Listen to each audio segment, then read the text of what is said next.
The clinking of glasses, the murmur of polite conversation, and the soft notes of a piano filled the air inside Le Chateau Bistro, the most luxurious restaurant in town.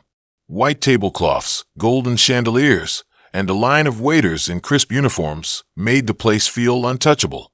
It wasn't the kind of place just anyone could walk into. At one of the corner tables sat Victoria Langford, a woman everyone in the city seemed to know. She was dressed head to toe in designer clothing, diamonds sparkling from her ears, her hair pulled back in a sleek bun that screamed wealth and power. Victoria had money, generations of it, and she never let anyone forget it. She was halfway through her wine when her voice suddenly cut through the calm atmosphere. "What is he doing here?" she demanded, her manicured fingers stabbing the air. The restaurant fell silent. Conversation stopped, forks rose mid-air, and heads turned toward the direction of her outrage. Sitting quietly at a small table near the back was a man who didn't belong, or at least, that's what Victoria believed. His clothes were worn and faded, his shoes scuffed, his hair unkempt. A small backpack rested at his feet, and his posture was tired, slouched, as if the weight of the world sat on his shoulders. A homeless man. "Someone call security." Victoria snapped, waving at a waiter. "This is disgusting. I will not eat in the same room as this." The man looked up slowly, his expression calm but weathered. His eyes, dark, intelligent, and deep with unspoken stories, met hers for a moment. He didn't look ashamed. He didn't even look angry. He just looked sad. "Ma'am, please lower your voice," the waiter whispered nervously, trying to diffuse the tension. "I will not lower my voice." Victoria spat. "I pay thousands to dine here, and you allow beggars inside? This is unacceptable." The homeless man sat silently, folding his hands on the table. He hadn't spoken a word, yet the entire restaurant was now divided, half staring at him with pity, half glaring at Victoria in disbelief. Instead of shouting back or slinking away, the man finally spoke. His voice was calm, steady, and surprisingly gentle. "I didn't come here to beg," he said softly.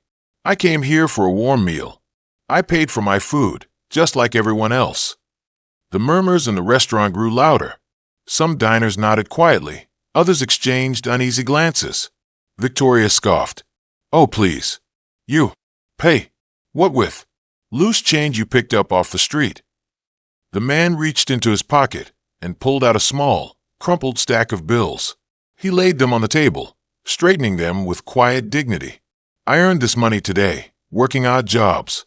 It may not be much to you, but it's mine, and I thought I deserved one decent meal in peace." The room grew still. A couple at the next table looked away, ashamed of their earlier judgment. A young waitress bit her lip, torn between her duty and her compassion. Victoria, however, wasn't moved. "This is pathetic," she sneered. "People like you don't belong here. This is a fine establishment, not a soup kitchen." The man didn't flinch. He looked her straight in the eye. "And yet here I am, because hunger doesn't care about walls, or chandeliers, or dress codes." For the first time, a few people clapped softly. Victoria's cheeks flushed red. She wasn't used to being challenged, certainly not by someone she considered beneath her. "You'll regret this attitude," she hissed. The man leaned back, sighing. "Ma'am, I've already lived through worse than your words." Just then, the heavy wooden doors at the front of the restaurant swung open. In walked a tall man in a tailored suit, his presence commanding immediate respect. He was the restaurant's owner, Richard Hale, a man known for his business empire, philanthropy, and no-nonsense demeanor. "Richard!" Victoria cried, relief flooding her voice. "Thank goodness you're here. You need to remove this man. He's ruining your establishment." All eyes turned to Richard.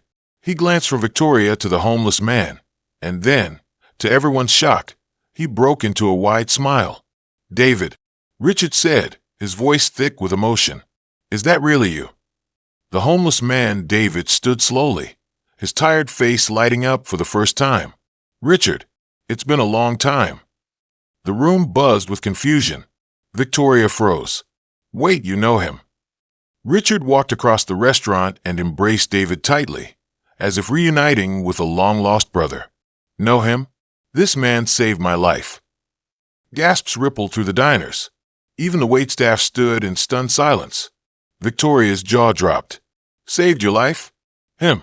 Richard turned, his eyes fierce. Yes. Without him, I wouldn't even be standing here today.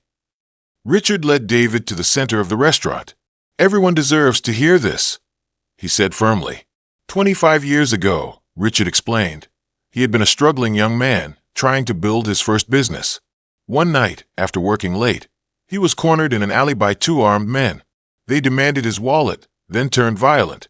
Just when Richard thought his life was over, a stranger appeared, David. Back then, David wasn't homeless. He was strong, resourceful, and brave. He fought off the attackers, got Richard to safety, and even carried him to the hospital when Richard collapsed from his injuries. He stayed with me the entire night, Richard said, his voice trembling. I woke up and he was gone. No name, no trace, but I never forgot his face. And now, by some miracle, he's here. The restaurant was silent. Some diners had tears in their eyes. Even the waiters, usually trained to remain invisible, were transfixed. Victoria shifted uncomfortably in her chair, her confidence evaporating.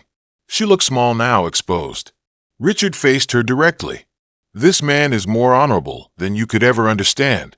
He risked his life for a stranger, and you tried to humiliate him for wanting a meal. The weight of his words crashed over the room. Victoria opened her mouth, but no words came. For the first time in years, she was speechless. Richard insisted David sit at the finest table in the restaurant, beside him. He called for the chef personally. Bring out the best we have. Tonight's meal is on the house. As David sat down, the room erupted into applause. Diners raised their glasses. Some even walked over to shake his hand, offering words of respect. Victoria, red-faced and trembling, grabbed her purse. I didn't know, she muttered. I thought. No, Richard interrupted sharply. You didn't think. You judged. And in doing so, you revealed more about yourself than about him. Victoria froze in place, ashamed. For once, she couldn't buy her way out of humiliation. She left quietly, her heels clicking against the marble floor, each step echoing like a confession. That night, David ate until his heart was full. He laughed, shared stories, and for the first time in years, felt seen as a human being, not dismissed as invisible. As the evening ended, Richard placed a hand on his old friend's shoulder. You saved me once, David. Let me return the favor. Come work with me. Let me help you get back on your feet. Tears filled David's eyes. For the first time in decades, hope returned to his life. The restaurant emptied, but the story lingered. Diners whispered it to friends. Waiters retold it to new guests, and soon, the tale spread across the city. Because sometimes, the richest person in the room isn't the one with diamonds or designer clothes. It's the one with dignity, courage, and a good heart. And Victoria? She would remember that night for the rest of her life. The night she learned that true worth is never measured by wealth, but by the way we treat others.